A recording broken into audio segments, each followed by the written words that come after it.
অচ্যুতম সকল রাখালিয়াগণ তুলসী বৃন্দাবন মাথায় গোকুল পরিচালন করছেন। তাই দিয়ে শ্রীকৃষ্ণ বলছেন, এসো ভাই রাখালগণ, এসো ভাই রাখালগণ, আমরা একসঙ্গে বসে আজকে ভজন করি, আমরা একসঙ্গে বসে আজকে খাবার খাই, আমরা একসঙ্গে বসে আজকে ভজন করি। তাই তারা একসঙ্গে বসে সেই বৃন্দাবন মাঝারে তারা ভজন করছে। এইদিকে সৃষ্টিকর্তা ব্রহ্মা, এইদিকে সৃষ্টিকর্তা ব্রহ্মা মনে মনে চিন্তা করলেন যে প্রভু গেছে মর্তধামে দুষ্টের দমনকারী মানব রূপে, সেখানে তিনি কেমন আছেন তাই দেখতে আসেন ব্রহ্মদেব সেই বৃন্দাবন মাঝারে।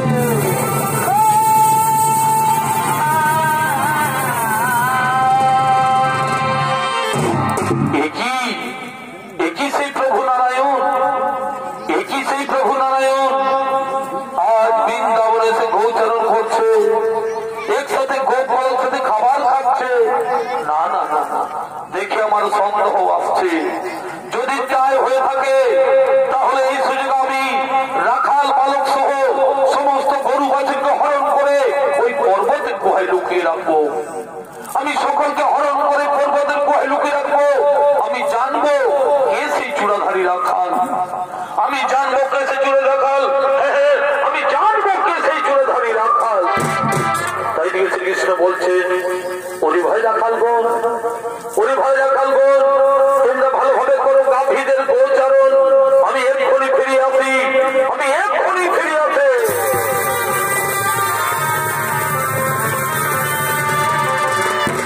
তাই দিকে সেই ব্রহ্মদেব লুকিয়ে লুকিয়ে দেখছে, এদিকে ব্রহ্মদেব লুকিয়ে লুকিয়ে দেখছেন এখানে তো কৃষ্ণ নেই, এখানে তো কৃষ্ণ নেই।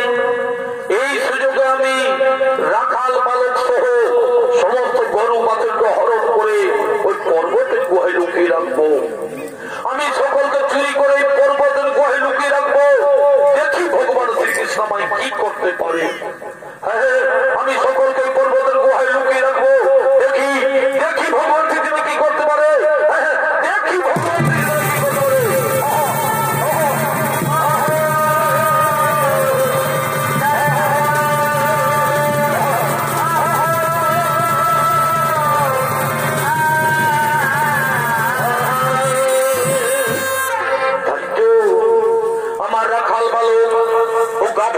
কাউকে তো দেখতে পাচ্ছি না, আমার রাখাল বালক ও গাভী বলছে কাউকে তো দেখতে পাচ্ছি না। তারা গেল কোথায়, তারা গেল কোথায়? আমাকে জানতে হবে যে সত্যি ঘটনা কি। কোন দস্যু এসে নিয়ে হরণ করে নিয়ে যায়নি তো? হ্যাঁ হ্যাঁ, আমি ধ্যান যোগে জেনে নেব কে এই কাজ করেছে, আমি ধ্যান যোগে জেনে নেব কে এই কাজ করেছে।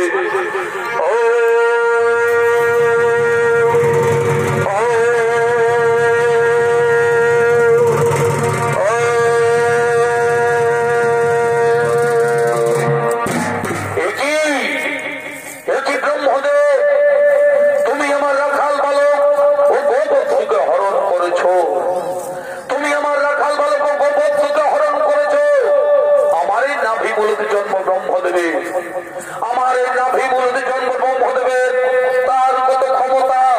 এই মহাপরিচিত শাস্তি তোমায় পেতে হবে ব্রহ্মদেব, এই মহাপরিচিত শাস্তি তোমায় পেতে হবে ব্রহ্মদেব, এই মহাপরিচিত শাস্তি তোমায় পেতে হবে ব্রহ্মদেব।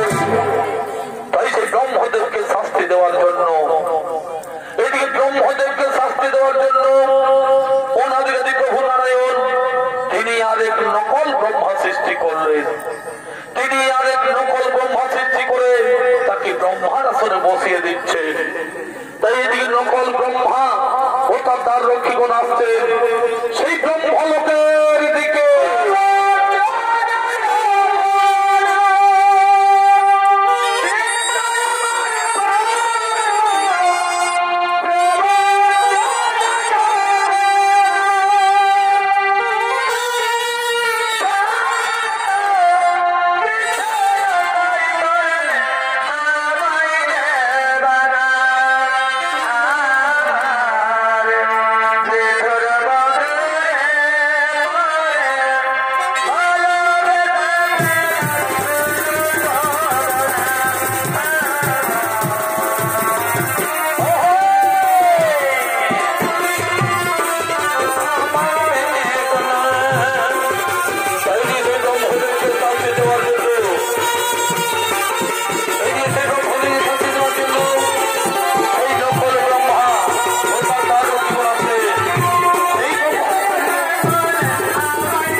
ছেড়ে দাও, আমি ব্রহ্মলোকে যাই। অসম্ভব, তা হতে পারে না। আমাদের ব্রহ্মা তো তার সিংহাসনে বসে আছে। কি বললে, কি বললে? তোমাদের ব্রহ্মা ব্রহ্মলোকে বসে আছে? আরে না না, সে ব্রহ্মা নয়, আমি হলাম তোমাদের আসল ব্রহ্মা। তোমরা আমায় চিনতে পারছো না? কেন ছলনা করছো তুমি আমাদের সাথে? বলছি তো আমাদের ব্রহ্মা ব্রহ্মলোকের সৃষ্টির কাজ করছে, আর তুমি এসে বলছো আমি ব্রহ্মা। আমরা কিছুতেই ভুল মানে তোমার এই ছদ্মবেশ। যাও এখান থেকে বেরিয়ে যাও বলছি, এখান থেকে বেরিয়ে যাও। আরে ও কারণে তোমরা আমায় তাড়িয়ে দিচ্ছ?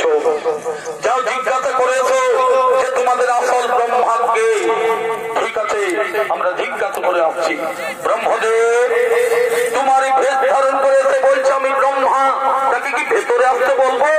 না না না, আমি তাকে জানি না, আমি তাকে চিনি না, তাকে এখান থেকে বেরিয়ে যেতে বলো, তাকে এখান থেকে বেরিয়ে যেতে বলো। না, তোমার ভেতরে যাওয়া যাবে না, তুমি এখান থেকে বেরিয়ে যাও বলছি, তুমি এখান থেকে বেরিয়ে যাও। কি আমার এই ঘর, আমার এই বাড়ি, এই ব্রহ্মলোকে বসে আছে আরেক ব্রহ্মা। আমি বুঝতে পেরেছি, আমি বুঝতে পেরেছি। আমি বৃন্দাবনে গিয়েছিলাম ভগবানকে পরীক্ষা করার জন্য। সেই ভগবান শ্রীকৃষ্ণের নবলক্ষ গাভী ও তার সখাগণের হরণ করেছি বলে আমাকেই পাপের সাজা দিতে চলেছে। ওই কোথায় তুমি গোটা মধ্যে শঙ্খ সুদর্শন চক্রধারী ওনাদের প্রভু নারায়ণ কৃষ্ণ করুণা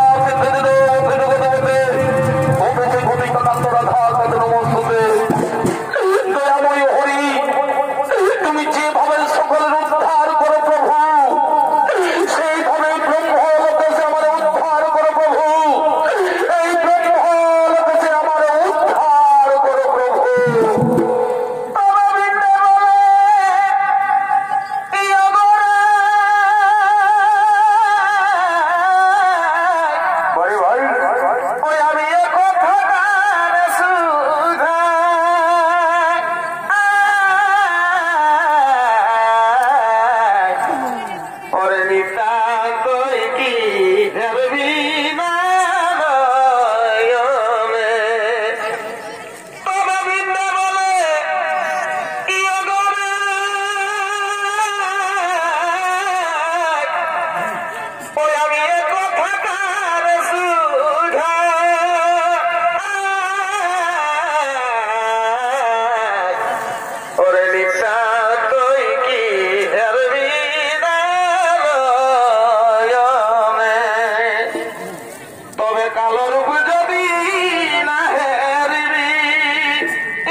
বৃন্দাবনে তোমাকে গরু চড়াতে দেখে আমি সন্দেহের বশীভূত হয়ে তোমার নবলক্ষ গরু চুরি করেছি ও সখাদের হরণ করেছি বলে আমাকে এই পাপের সাজা দিলে প্রভু। আমার আসনে আরেক ব্রহ্মা সৃষ্টি করে বসিয়ে দিয়ে আমাকে তাড়িয়ে দিচ্ছ। আমার অপরাধ হয়েছে, তুমি আমায় ক্ষমা করে দাও প্রভু। শোনো ব্রহ্মদেব, এই অপরাধের জন্য তোমাকে শাস্তি পেতেই হবে, এই অপরাধের জন্য তোমাকে শাস্তি পেতেই হবে। বলো প্রভু, কি শাস্তি দেবে আমায়, কি শাস্তি দেবে আমায়? শোনো ব্রহ্মদেব, তুমি একজন ব্রাহ্মণ হয়ে গরু চুরি করেছো বলে, তুমি একজন ব্রাহ্মণ হয়ে গরু চুরি করেছো বলে ওই দাপর অবসানে কলি যুগে তোমাকে মুসলমান ঘরে জন্ম নিতে হবে। না প্রভু না, তুমি আমায় এত বড় শাস্তি দেবেন না প্রভু। আমি চতুর্মুখ ব্রহ্মা, আমার হাতে চতুর্বেদ বিরাজমান, গায়ত্রী মন্ত্র শুধু আমার শরীরে। আমি কেমন করে মুসলমান ঘরে জন্ম নেব, আমি কেমন করে মুসলমান ঘরে লালিত পালিত হব? এই অভিশাপ তুমি ফিরিয়ে নাও। শোনো ব্রহ্মদেব, নদীর জল একবার বই চলে গেলে যেমন ফিরে আসে না, তেমনি আমার মুখ থেকে যে বাক্য বেরিয়েছে সেই বাক্যর কোনোদিন ফিরিয়ে নেওয়া যাবে না। কলি যুগে তোমায় মুসলমান ঘরে জন্ম নিতেই হবে, কলি যুগে তোমায় মুসলমান ঘরে জন্ম নিতেই হবে। ঠিক আছে প্রভু, তোমার মনের বাসনা পূর্ণ করতে আমি মুসলমান ঘরে জন্ম নেব। তবে আমায় কথা দাও প্রভু, আমি যেন মুসলমান ঘরে জন্ম নিয়েও আমি যেন হরির নাম করতে পারি প্রভু, আমি যেন হরির নাম করতে পারি। তথাস্তু। ধরিত্রী জননীকে পাপ মুক্ত করতে আমি যুগে যুগে হয়েছি অবতার। তাই এই কলি যুগের অস্ত্র শুধু হরির নাম, এই কলি যুগের অস্ত্র শুধু হরির নাম, হরির নাম, হরির নাম, হরির নাম, হরির নাম। শোনো আমার সৃষ্টি, বিশ্বের জনমানব, তোমরা সকলেই কান পেতে শোনো। আমার মতো কেউ কোনোদিন অন্যায়ের ক্ষতি করতে যেও না, আমার মতো কেউ কোনোদিন গরু চুরি করতে যেও না। এই সামান্য ভুলের জন্য আমি সৃষ্টিকর্তা ব্রহ্মা হয়ে আমাকে কেমন শাস্তি পেতে হচ্ছে। আমাকে মুসলমান ঘরে জন্ম নিতে হবে, আমাকে মুসলমান ঘরে লালিত পালিত হতে হবে। আমাকে কেমন শাস্তি পেতে হচ্ছে ভগবান, আমাকে কেমন শাস্তি পেতে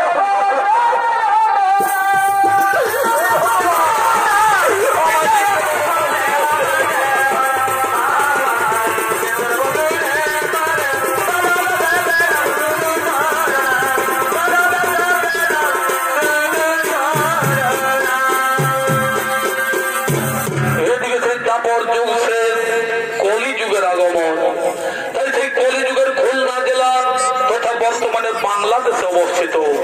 সেখানকার ঘটনা অবলম্বনের নাট্য তুলে ধরেছি। তাই ওই রাজ্যের কাজী সাহেব আদেশ দিয়েছেন যে হিন্দু মুসলমান বলে কোনো ভেদাভেদ থাকবে না, সকলকে ইসলাম ধর্ম পালন করতে হবে।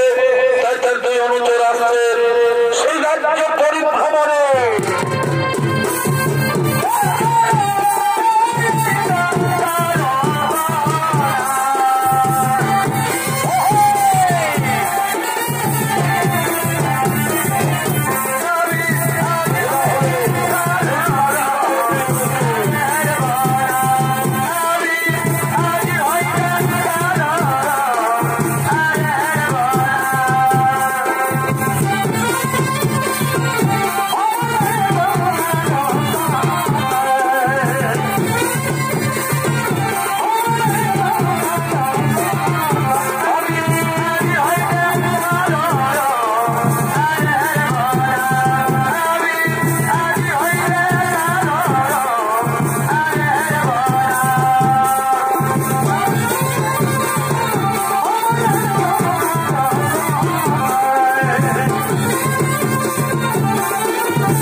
সহচর।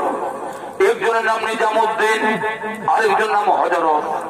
আরে শোন নিজাম, আমাদের ওই কাজী সাহেবের আদেশ আমরা অবশ্যই করিব পালন। সকলকে আমরা ইসলামী করে তুলবো, সকলকে আমরা ইসলামী করে তুলবো। আরে হজা, সে কথা কি আর বলতে আছে রে? এটা মুসলমানের দেশ, এখানে ইসলাম ধরে মানুষরা কেউ থাকতে পারবে না। চলো আমরা নদিয়ায়, নবদ্বীপ, শান্তিপুর সব জায়গায় তল্লাশি করবো। যদি কোনো ব্যক্তি হিন্দু ধর্মীয় দেবদেবীর পূজা করে বা হরির নাম সংকীর্তন করে, তার নাম নালিশ জানাবো আমাদের ওই কাজী সাহেবের কাছে। ঠিক বলেছি, ঠিক বলেছি, ঠিক বলেছি। তাই চলো, তাই চলো, চলো চলো চলো। আরে দাঁড়া দাঁড়া দাঁড়া, আরে দাঁড়া, একটু আল্লাহর নাম করে খৈনিটা খেয়ে নিবি, একটু আল্লাহর নাম করে খৈনিটা খেয়ে নি, তারপরে আমরা যাই।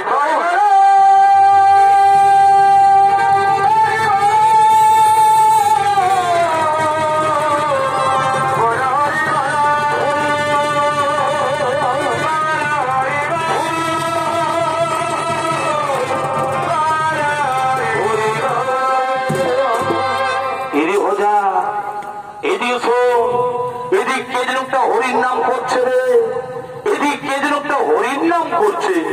আরে তোর বোকা, ওটা হরির নাম কেন হবে রে? ওটা আমার খৈনি বলার আওয়াজটা বুঝলি, বুঝেছিস? আরে শোন, আমি আবার খৈনিটা বলছি, আমি আবার খৈনিটা বলছি, তুই আবার ভালোভাবে গান করছিস।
আমার কথা সত্যি হলো, বলছি কে যেন একটা হরির নাম করছে। আরে এ তো সেই আমাদের গ্রামের হরি মোল্লার ছেলে হারেস রে, এ তো সেই আমাদেরই গ্রামের হরি মোল্লার ছেলে হারেস। হরি বাবা হারেস, তুমি মুসলমানের ছেলে হয়ে কত কত দুহাত করে হরির নাম করে ঘুরে বেড়াচ্ছ। এই নাম তোকে হিন্দুদের মরে গেলে হরি বল বলে শ্মশানে নিয়ে যায়, আর তুমি এই নাম বলে আমাদের সমাজকে কলঙ্কিত করছো। জানো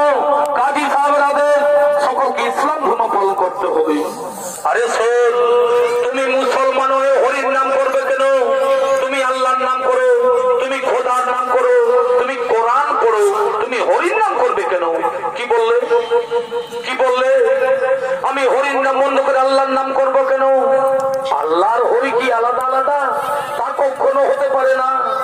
একই আত্মা ওনাদের প্রভু নারায়ণ, নাম কেবল ভিন্ন মাত্র। কেউ ডাকে আল্লাহ, কেউ ডাকে হরি, কেউ ডাকে ভগবান। সকলেরই দেহের রক্ত তো হয় লাল, ওই কারো রক্ত তো সাদা হয় না। তাই আমি হরি নামে সুধা পান করে আমি হরিকে ছাড়তে পারবো না। কি তাহলে তুমি হিন্দুদের হরির নাম বন্ধ করবে না? না, আমি হরির নাম বন্ধ করলেও হরি তো আমায় ছাড়বে না, কারণ তার সঙ্গে আমার মধুর সম্পর্ক আছে, তার সঙ্গে আমার মধুর সম্পর্ক আছে। তাহলে কিন্তু আমরা ওই কাজী সাহেবের কাছে নালিশ জানাতে বাধ্য হব। সেটা তোমাদের ব্যাপার, তোমরা যা পারবো তাই করো।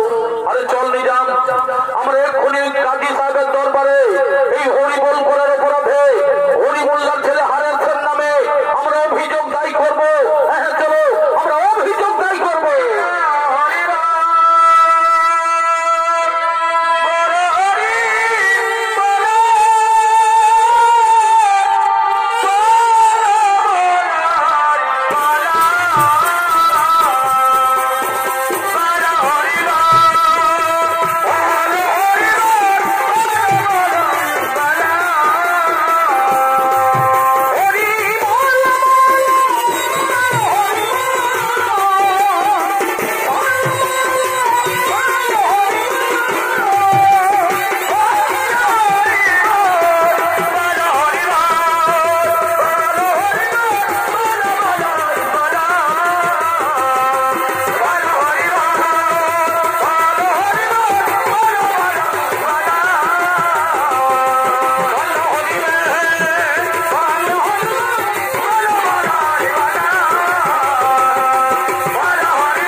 और बढ़िया गाना लगाओ, और बढ़िया गाना लगाओ, ऐसा गाना लगाओ, ऐसा गाना लगाओ जना मेरा रंग महल खुश हो जाएगा। और बढ़िया गाना लगाओ।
এই গর্দন যাবে, তাহলে কিন্তু তোমাদের এই জান যাবে, তোমাদের এই জীবন যাবে।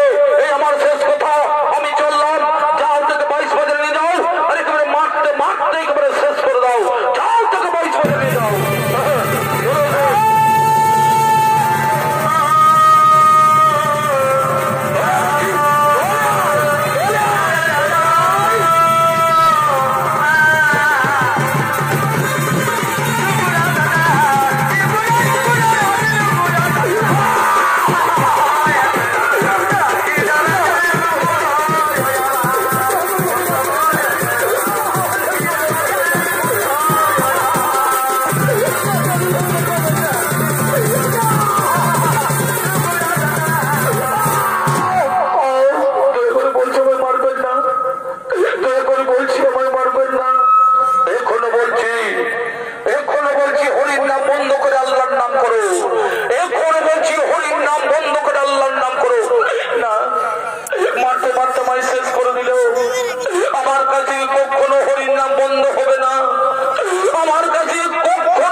কাজী সাহেব আমাদের গর্দন কেটে দেবে রে ভাই, ওই কাজী সাহেবের জীবন নেবে রে ভাই, কাজী সাহেবের জীবন নেবে।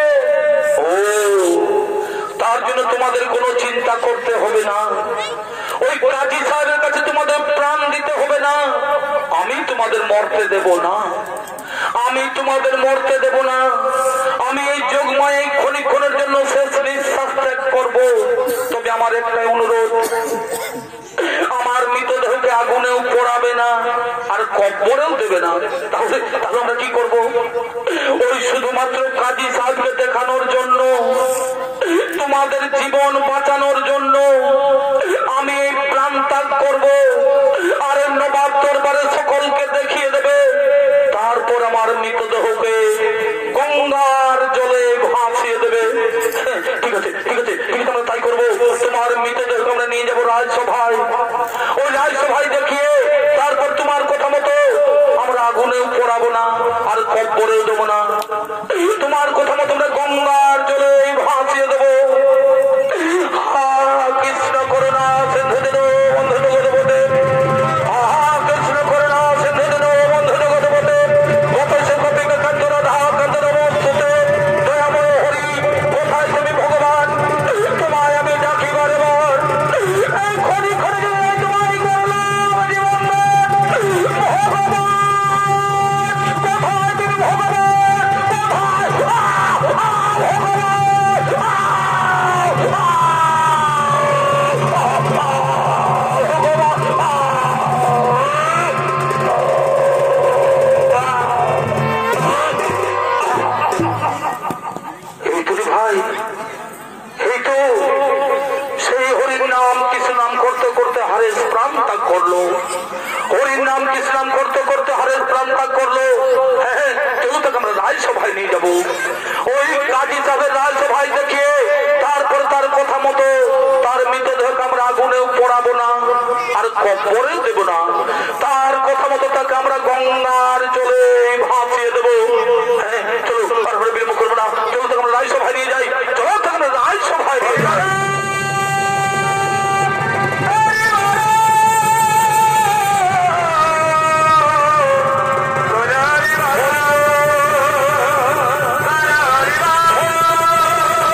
এসে উঠে বসো আমার কাছে, এসে উঠে বসো। দেখি তোমার শরীরে চাবুকের আঘাত কেন? তোমার শরীরে বেতের আঘাতে চিহ্ন কেন? তোমার শরীরে চাবুকের আঘাত কেন? এগুলো আমার চাবুকের আঘাত নয়, এগুলো আমার বেতের আঘাতের চিহ্ন নয়, এগুলো তো আমি হরির নামের মালা পরেছি, এগুলো তো আমি কৃষ্ণ নামের মালা পরেছি, এগুলো তো আমি হরির নামের মালা পরেছি। কিন্তু তুমি আমায় স্পর্শ করলে কেন? কিন্তু তুমি আমায় স্পর্শ করলে কেন? তুমি তো ব্রাহ্মণ আর আমি তো মুসলমান। কে বলো তুমি মুসলমান? কে বলো তুমি মুসলমান? যার অন্তরে হরির নাম কৃষ্ণ নাম সদা সর্বদা বিরাজমান তাকে মুসলমান বলা যায় না, তাকে বলা যায় হরির দাস। কিন্তু বাবা তোমার নাম কি? আমার নাম হারেস, হরিমুল্লামি আমার পিতা। তুমি আর মুসলমান নও, তোমার নাম আর হারেস নয়। আজ থেকে তুমি হলে ভগবান শ্রীকৃষ্ণের দাস, হরির দাস। এই কলিযুগে তোমার নতুন নাম হলো ভক্ত হরিদাস। তুমি যাও ওই বনগা বাংলাদেশ সীমান্তে হরিদাসপুরে হরির নাম প্রচার করো, আর আমি শান্তিপুরে বসে মানুষের মূল মন্ত্র হরির নাম ছড়িয়ে দিই। তাই এদিকে কাজী সাহেব জানতে পেরেছেন, এদিকে কাজী সাহেব জানতে পেরেছেন যে হারে সেগুলো বেঁচে আছে, তাই তারা আসছেন সেই ক্ষমা প্রার্থনা দেওয়ার জন্য।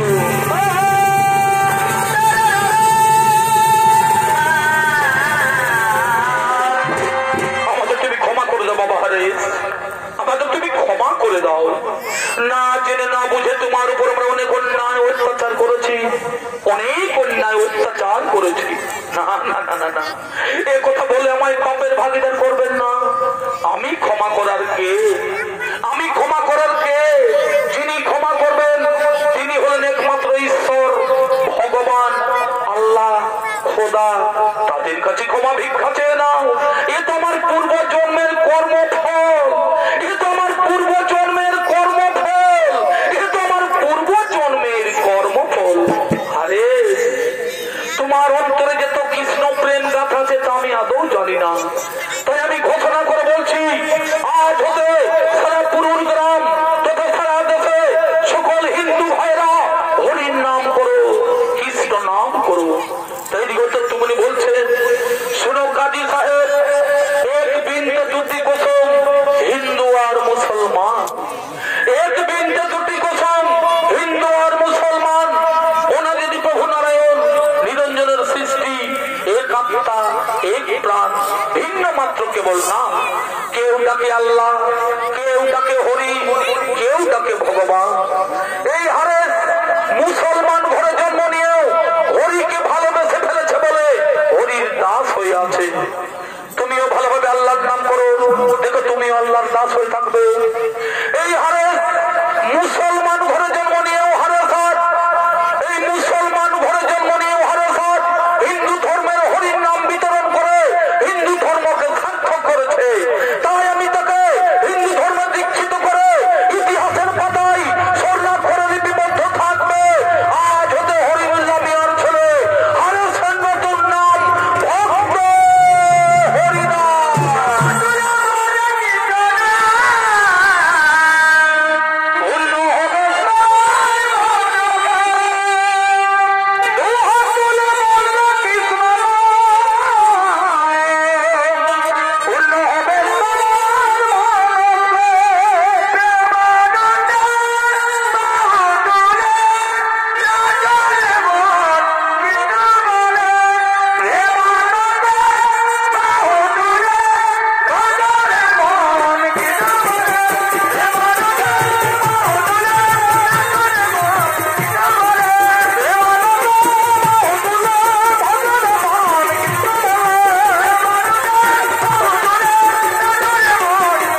কথাখানি এইখানে সমাপ্ত করলাম।